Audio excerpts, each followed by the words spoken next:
A brief intro. Many years ago, there lived two beautiful friends, Ajoke and Abisola.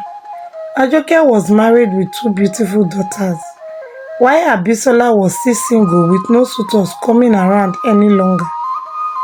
She was bitter and planned within her heart to eliminate Ajoke and take her place as the woman of the house. Soon she unalived Ajoke, but Tunde, who was mourning the passing of his wife, was not interested in her either. But then Abisola, who is a master manipulator, lied to Tunde that she was pregnant for him. Well, things were about to take a wrong turn. So this is where the concluding part of this story starts. With the assurance from his mother, Tunde made up his mind to marry Abisola since she has been there for him and his family since the passing of his beloved wife, Ajoke. So the following month, when Tunde came back from sea, he got married to Abisola, thinking she was an angel God had sent into his life, not knowing he just got married to the devil incarnate in a form of a beautiful woman, and air was about to break loose. The captain of Tunde's ship gave him 1 month honeymoon leave so he can enjoy his new marriage before coming back to sea. Throughout that month, there was so much joy and laughter in Tunde's home. Tunde was thankful he had listened to his mother's advice and married Abisola, not knowing that great trouble was lurking at the corner. Immediately Tunde returned back to sea that month, Abisola's attitude towards everyone started changing gradually. Her evil intentions started manifesting, starting of course with Tunde's mother, the woman she had adored and cared for so much. You see, whenever Tunde returned to sea, he always leave money with Abisola. Part of this allowance goes to his aged mother to take good care of her needs till the next month. But when Tunde's mother came to the house for her allowance, she was met with a rude shock. Abisola denied her access into Tunde's home. She stood at the entrance, asking her who she was looking for in a hostile manner. At first, Tunde's mother thought this was some kind of joke, not knowing Abisola was dead serious. "My daughter, what is going on? Are you denying me access into my only son's house? Is this a joke or what?" she queried. She just can't wrap her head over what was happening. Abisola quickly replied her in a rude manner. "This woman, listen and listen good. Tunde is now my husband, and I'm in total control of whatever happened in this place. I don't want to set eyes on you anymore," she said with a stern face. Tunde's mother was surprised and taken aback by Abisola's mean words. If a seer had told her this word will be coming out from Abisola's mouth, she would not have believed it. Truly, looks can be deceiving. She was very angry and she replied her, "Abisola, or whatever you called yourself, listen and listen carefully. This is my son's house, and if you are not careful enough, I will tell him to throw you out. If not for my influence, do you really believe he would have married you in the first place? You better use your tongue to count your teeth before it's too late." She was really angry. Abisola was not moved by her threat. She laughed hysterically while taunting her. "See this old woman. Assuming you are not the mother of my husband, I would have given you a dirty slap on your face. Take a very good look at me. I'm not that Ajoke you normally gave tough time in this home. If you try that rough play with me, you will see the other side of me," she said, while throwing her out of the house without even giving her a penny of her allowance. She cried, wondering how she was going to survive that month with no money for her upkeep. She just can't believe what just happened. She was wondering if it was the same Abisola who was treating her like a queen that just turned against her. Well, she accepted her fate and left. Abisola started maltreating Ajoke's children She was merciless. She would compel the young daughters to do the house chores, even though they were still too tender for such tedious chores. They would sweep and mop the house and wash the bathroom every morning before going to school. Even though they had the liberty of going to school in a car, Abisola always refused to take them to school in the car. She would tell them to trek the long distance to school and also trek back home in the hot afternoon. She was very harsh and hostile towards the children. She beat them up with every slight provocation. This made the children weep and very sad. They were not accustomed to this life of hardship and ill treatment. Since childhood, they had known nothing other than love and kindness from Tunde and Ajoke, but the harsh reality of their existence was starting to set in, and they missed their mother greatly. Soon, Abisola started starving them. She only gave them spoiled and soured foods to eat. When she managed to give them fresh soup, she would dish a very minimal portion for all of them. This left them hungry more often than not. Soon, Abisola fired the sales girl Tunde hired to run Ajoke's fabric shop and employed another sales girl that will answer to her directly. She had been waiting patiently to get married to Tunde to take this very action. Since Ajoke's business was one of the assets she was aiming at, she was very happy. It was as if everything was just going smoothly in her favor. But well, her joy will not last very long. Tunde came back from sea the following month. When he inquired about why she fired the sales girl, she accused the girl of being dishonest and stealing some of the profits from the shop. Well, Tunde never thought much of it. He believed his wife had his best interest at heart, not knowing he was whining and dining with the devil. With Tunde around, Abisola started her eye service once more. She cleaned the house, take good care of the children, and prepared delicious meal for them, just to cover her track. Despite all this care from Abisola to the children, Tunde could not help but notice how cold the children were, which was very rare.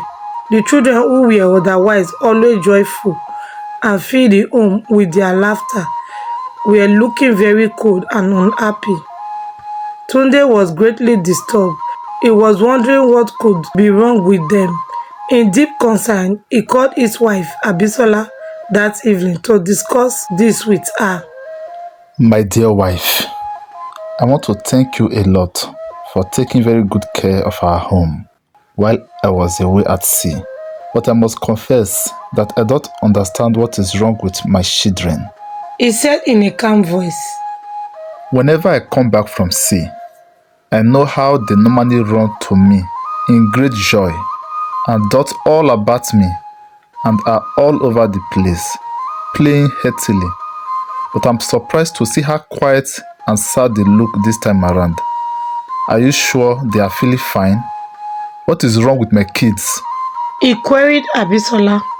Abisola, taken aback by this query from Tunde and having no convincing answer as to the children's strange behavior, she quickly changed the otherwise peaceful conversation into a query. "Oh, Tunde, you are very mean," she fired back at him. Tunde was in a great shock and surprise, wondering what he had said wrong that provoked Abisola. So, after all this back-breaking work I'm doing in this house, from morning till night every day, I'm not even considering the fact that I am pregnant, just to take good care of the kids. The only way you could pay me back is to accuse me of maltreating your children, right? You are even calling them your kids as if they don't belong to me too. Abisola, your good will not kill you, she said. By this time, she was crying uncontrollably and looking very angry. Tunde was surprised at the outburst from Abisola. He felt really bad. He thought maybe she misunderstood what he meant. My dear wife, how can you even think I will ever take your efforts for granted? How can I accuse you of maltreating our children? Ajoke's children are also your children, and they know how much you adore and care for them. So please cheer up and be happy. Maybe they are quiet and moody because of the cold weather. He said, petting Abisola. Abisola was very happy she had succeeded in fooling her husband into believing her completely. Well, so she thought. Even though Abisola reassured Tunde that the children were okay, deep down in his heart, he had this erring feeling that something was not right. So he secretly called Bisi, the oldest daughter, and her younger siblings and asked them what was wrong with them. He wanted to know why they were looking sad, but surprisingly, they said they were fine. Unknowing to Tunde, Abisola had given them a sound warning that if they eventually report her to Tunde, she will make their existence unbearable for them. With this reassurance from the children, Tunde's heart was at rest. Not knowing his kids were passing through tough times and suffering in silence, the wickedness of Abisola only grew with each passing day. Sometimes, she will lock the children outside to sleep on the cold floor in the cold of the night for not doing the house chores properly to her satisfaction. The cry of the children did not break her. Her heart was as cold as stone. This maltreatment and cruelty from Abisola continued like this for some months until something bigger than Abisola hit her. You see, by this time Abisola was heavy with her pregnancy. And all this while the mechanic has been blackmailing her seriously. Whenever he wants to have his way with her, he will threaten to tell the whole world how she convinced him to tamper with Ajoke's car, which caused the accident. And Abisola, in her usual manner, will use her body to keep him quiet. She continued this act of infidelity with the mechanic even though she was pregnant. But now that she was heavy with pregnancy and the people may so find out about her affair with the mechanic, Abisola knew that she must do something and do it really fast before Tunde will find out she has been cheating on him. Abisola have been saving money all these months since she now control Ajoke big fabric shop. She make a lot of profit, most of which she set aside without Tunde knowledge. She gathered this money together, which sum up to a huge amount of money under the disguise of taking a car for repair. She took this money to the mechanic to buy his silence, where right there at the mechanic workshop, she was met with a rude shock. Oga mechanic, you know I promise you great riches if you help me unalive Ajoke. Well, I'm here to fulfill that promise, she said in a low voice. Take this money and let's pretend as if nothing happened between us. Some of the people are already murmuring. They are already suspecting the affair going on between us. Let's end all this before my husband find out, she continued. After a brief silence, the mechanic replied her. Madam, listen and listen very good. I don't need your money. Do you think I'm poor that you can just walk into my workshop with money and buy my silence? See, I don't want money anymore. That option is off the table already. All I want right now is you. I want to make you my second wife, He said, looking at her sternly. Abisola was angry. The mechanic was not in his right senses. She thought to herself, Oga mechanic, are you sure you are okay? Can't you see I'm married to Tunde? And I'm also heavily pregnant for him. How can you even think in your widest imagination that I will leave someone like Tunde and marry you? She said, fuming angrily. Woman, don't take me for a fool. Which pregnancy are you even referring to? So you think I don't know that this pregnancy belongs to me, right? See, if you don't agree to marry me, I will tell Tunde about my pregnancy you are carrying. and also tell about all the good time we have been having together. He will pursue you out of his house and then may decide not to marry you anymore if he gets to that stage. Either way, you will lose your marriage to today, so choose wisely. He told her with a wicked smile across his face. Abisola was speechless and shaking. It was as if someone had poured a bucket of cold water on her. Not even in her wildest imagination did she ever think the mechanic was aware that the pregnancy belongs to him.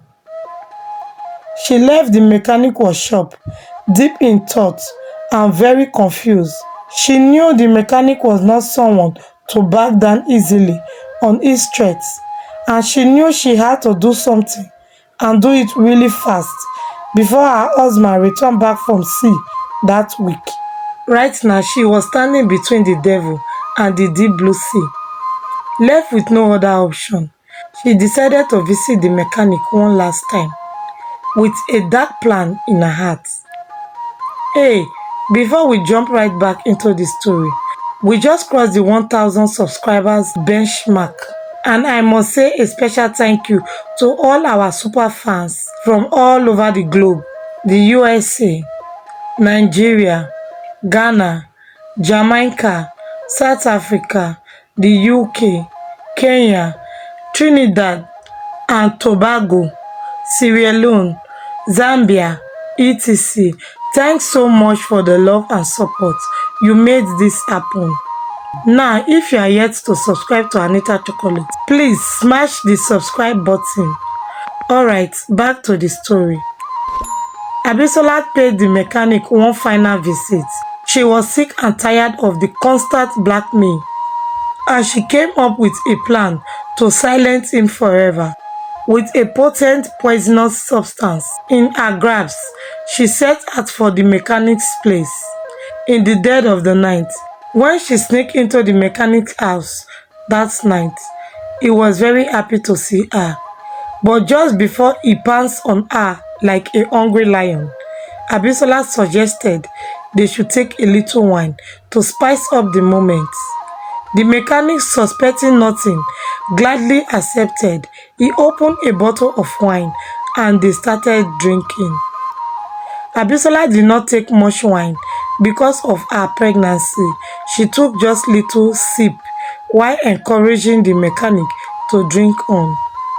Soon he was a little bit tipsy and stood up to use the restroom, and this was the moment she has been waiting for. While he was away, Abisola sprinkled a little of the poisonous substance into his drink. The mechanic, suspecting no foul play, drank from the cup, and that was the end of the road for him.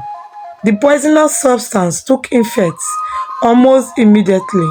While he was on the ground, gasping for breath, Abisola quietly sneaked out of his house and walked into the darkness, unseen by anyone. The following day, the news of the mechanic's death spread throughout the land. Much to the shock of the people, there were many speculations surrounding his death. Some said maybe he committed a great sin and the deity of the land took him, while others concluded maybe he unalived himself. In all this, Abisola smiled to herself. Only she knew what happened that night, a secret carefully guided within her heart. Abisola was very happy with herself. Finally, her little secrets were buried forever, and she was as free as a bird. Well, so she thought, not knowing Karma has something else in store for her. This fateful day, something unusual happened. Bisi, Ajoke's first daughter, and her younger siblings went to the missionary church to pray and cry out to God. They have been starving for days, and Abisola frequently locked them outside at night, most time. Right there at the altar, they passed out. They were too weak from malnutrition and the constant exposure to the cold at night. Luckily enough, a parishioner in the church at the time quickly raised the alarm and they were rushed to the missionary hospital, where the doctors immediately swung into action to revive them.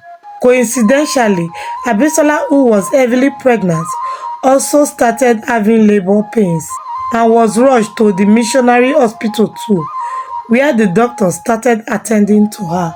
The following day, Tunde returned only to meet the news of his entire family in the hospital. He was confused. He don't just know what to do. He rushed to the hospital in great anxiety. Right there at the hospital, the doctors told him his children were responding to treatment positively and should be fine in few days with a proper treatment. But Abisola was still in severe labor. The doctor checked her with the white man machine but can't find anything wrong with her or what was causing the delay in her labor. This made Tunde very sad and confused, not knowing it was her past sin that were haunting her. For 4 days, Abisola was in labor. The doctors tried their best, but all to no avail. By this time, Tunde's children have fully recovered and were discharged. Tunde, though very happy that his children were now fine, yet he was still greatly disturbed. Abisola was still in labor. Tunde, afraid that he may lose Abisola to the cold hands of death, quickly carried her from the hospital to the village midwife, an old woman famous in her use of herbs to treat women with similar case as Abisola. Immediately the midwife set eyes on Abisola, she shook her head and smiled. Tunde was confused, wondering why the old woman was shaking her head and smiling. As if reading Tunde's mind, she told him, "My son, there is no amount of herbs I will use on your wife that will make her deliver this baby and end her misery. Tell her to confess what she did, otherwise you will just be wasting your time here." Tunde looked on in disbelief as Abisola started confessing all her atrocities. How she unalive Ajoke just to get married to Tunde and claim everything for herself, and also unalive the mechanic just to keep the secret hidden, and the pregnancy was also for the mechanic. She also confessed how she maltreated the children and begged for their forgiveness while agonizing in pain. Tunde and all the people present were in shock. They just can't believe their ears. Abisola just looked too gentle to be capable of such great evil. Tunde broke down and wept. He just can't believe he got married to the very person who unalived Ajoke, his beloved wife. After the confession, Abisola passed away while in labor, and that was the end of the road for Abisola. Until today, the story of Ajoke and Abisola is still told far and wide, when advising people of being mindful of the kind of friends they keep and the secrets they share. As for Tunde, because of the shock of what Abisola did to his family, he refused to remarry. Soon the days turned into weeks, and the weeks turned into months, and months into years. Now it's 10 years after the passing of Ajoke. Tunde's children were all grown up, and after much pressure and plead from them, he finally remarried Bisi's teacher, a kind-hearted lady who always took care of the children at school back then whenever Abisola maltreated them, and they lived till their ripe old age in peace, love and unity. So here bring our story to a close. What did you learn from this episode? Share it with us in the comment section. Also type in where you are watching us from so I can know you better and send you a hug in the next episode. Also, don't forget to subscribe to Anita Chocolate. Turn on the notification bell, like, share and watch these and other stories while waiting for the next episode. Bye.